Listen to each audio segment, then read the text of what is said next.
ವಿಶ್ವ ಭೂಮಿ ತಾಯಿ ದಿನಾಚರಣೆಯ ಅಂಗವಾಗಿ ಸಾಮೂಹಿಕ ನಾಯಕತ್ವದಲ್ಲಿ ಕರ್ನಾಟಕ ರಾಜ್ಯ ರೈತ ಸಂಘ ಹಾಗೂ ಹಸಿರು ಸೇನೆ ವತಿಯಿಂದ ಮರಗಳ ಬಂಧನ ಮುಕ್ತಗೊಳಿಸುವ ಅಭಿಯಾನವನ್ನು ಮೈಸೂರಿನ ಡಿಸಿ ಆಫೀಸ್ ಮುಂಭಾಗ ಹಮ್ಮಿಕೊಳ್ಳಲಾಗಿತ್ತು.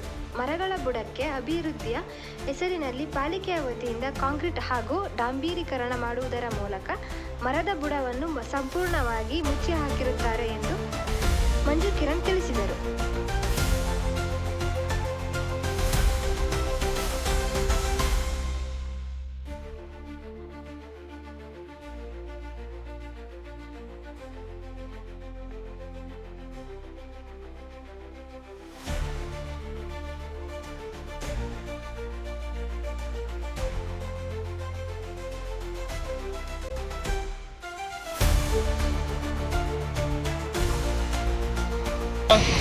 ಭೂಮಿ ತಾಯಿ ದಿನಾಚರಣೆ ಆಗಿರೋದ್ರಿಂದ ಈಗ ಮರಗಳನ್ನ ಕಡಿತಿರೋದು ಒಂದು ಕಡೆ ಆಗಿದೆ, ಮರಗಳನ್ನ ಕಡಿಯೋದು ನಿಲ್ಲಿಸೋದು ಒಂದು ಕಡೆ ಆಗಿದೆ, ಸಸಿ ನೆಡೋದು ಒಂದು ಕಡೆ ಆಗಿದೆ. ಇದೆಲ್ಲರ ಜೊತೆಗೆ ಮರಗಳನ್ನ ಉಳಿಸ್ಕೊಳ್ಳೋದು ನಮ್ಮ ಕೆಲಸ ಆಗುತ್ತೆ, ನಮ್ಮ ಧರ್ಮ ಆಗುತ್ತೆ. ಈಗ ಹಾಲಿ ಮರಗಳೇನಿದ್ದಾವೆ ಅದಕ್ಕೆ ಬುಡದವರೆಗೂ ಕಾಂಕ್ರೀಟ್ ಬ್ಲಾಕ್ಸು ಮತ್ತು ಟಾರ್ ಹಾಕಿರೋದ್ರಿಂದ ಮಳೆ ಬಂದಾಗ ನೀರು ಹೋಗಲ್ಲ. ಆ ನೀರು ಸಿಕ್ಕಿದ್ರೆ ಏನಾಗುತ್ತೆ, ಕ್ರಮೇಣವಾಗಿ ಇದು ಸತ್ತೋಗುತ್ತೆ, ಹೊರಗಡೆಯಿಂದ ಬೇರು ವೀಕ್ ಆಗುತ್ತೆ, ಸತ್ತೋದಾಗ ಒಂದಿನ ಇದು ನೈಸರ್ಗಿಕವಾಗಿ ಬಿದ್ದೋಯ್ತು ಅಂತ ಹೇಳ್ಬಿಟ್ಟು ಅಲ್ಲಿಗೆ ಇದು ಕತೆ ಮುಗಿಸ್ಬಿಡ್ತಾರೆ.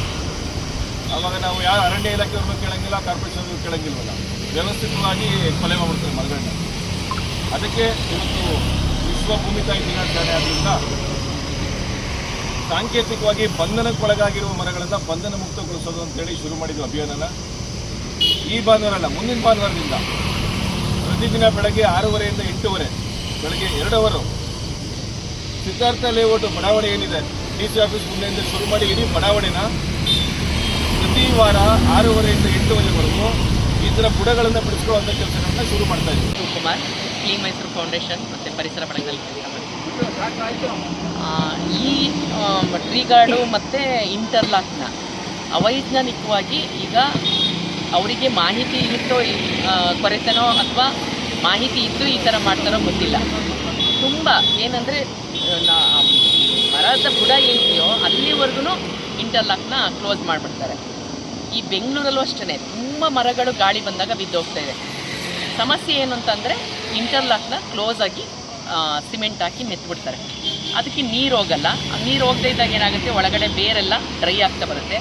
ಆ ಡ್ರೈ ಆದಾಗ ಮರ ಒಂದು ಸ್ವಲ್ಪ ಗಾಳಿ ಬಂದ್ರೂ ಬೀಳೋ ಚಾನ್ಸಸ್ ಜಾಸ್ತಿ ಇರುತ್ತೆ.